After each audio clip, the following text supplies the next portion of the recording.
Ce printemps-là, j'ai participé au scénario d'une série télévisée. En voici l'argument. Une nuit, dans une petite ville de montagne, des morts reviennent.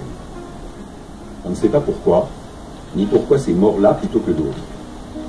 Eux-mêmes ne savent pas qu'ils sont morts. Ils le découvrent dans le regard épouvanté de ceux qu'ils aiment, qui les aimaient, auprès de qui ils voudraient reprendre leur place. Ce ne sont pas des zombies, ce ne sont pas des fantômes, ce ne sont pas des vampires. On n'est pas dans un film fantastique, mais dans la réalité. On se pose sérieusement la question, supposons que cette chose impossible arrive pour de bon. Que se passerait-il?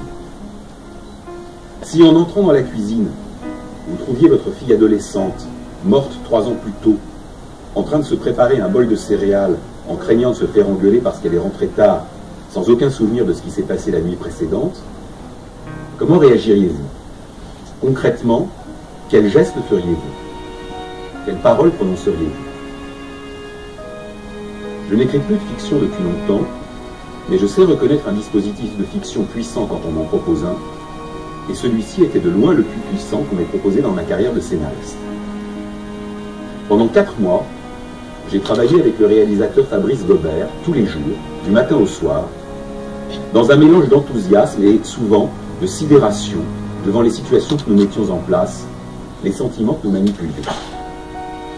Ensuite, pour ce qui me concerne, les choses se sont gâtées avec le commanditaire.